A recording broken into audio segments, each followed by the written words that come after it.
It's so interesting. It's a prison you've built around yourself that you don't know is there. And I reflect on that video. Have you ever seen that video of the ant and the pen?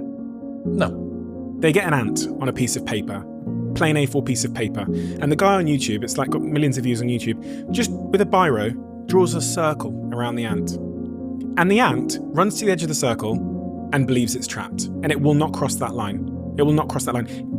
Looking down on it from a bird's eye view, you go, oh no, it's just a figment of its imagination. They do the same with a spider. They get a piece of paper, there's a little spider on it, they draw a circle around it with a biro. It will not cross that line. As the guy's drawing the circle smaller and smaller, he accidentally draws it so close to the spider that the spider steps over the biro, and then it can never ever in its life be trapped by the biro again. And you watch it just run off the page, and he's trying to trap it again, and it can never, because it realizes that's just a wall it's built in its mind. And I reflect on that always in my life and go, there was this time I was in Boston and I was running on a tread machine, and I always do 10 kilometers on this tread machine.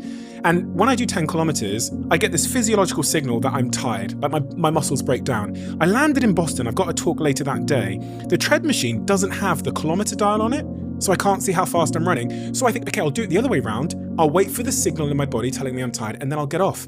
I run and I run and I run and I run. I run and I run and I run. I'm not getting tired. I keep running. I look up at the time, I'm like, I'm gonna have to get off this treadmill at some point. I hit the button, 21 kilometers. And I was perplexed, absolutely perplexed. Every time I run 10 kilometers, I feel knackered.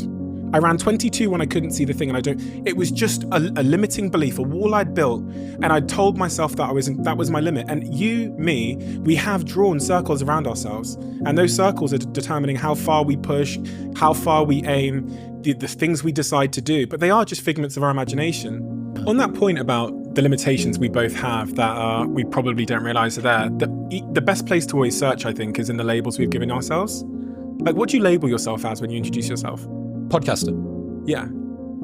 And if you think about labeling theory, what we said earlier about grades or telling kids certain things, that is building a wall around you in your own mind that you're a podcaster. And this happens in all of our lives. The last thing we achieved becomes the identity that we embody, and it traps us in a cage. So I'm super careful all the time, especially when I left my last marketing company, to not define myself with a particular label, because I would become the label. I would act in service of the label and move in that direction.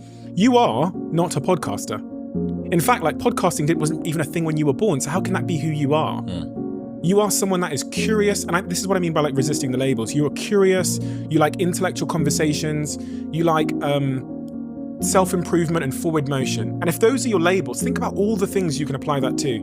Business and creativity, and you're doing shows soon, right? And I think that's a free, and you look at why people get midlife crises when they hit, 40 years old, when they look at, how the hell did I get here? I'm working in the city.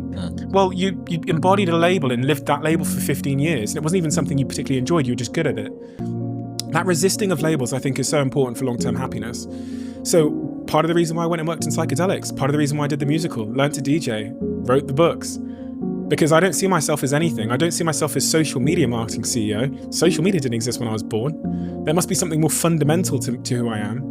And it's staying attached to that and resisting at all costs society's temptation to put you in a box so we understand you and we understand where you fit. Don't get in the box.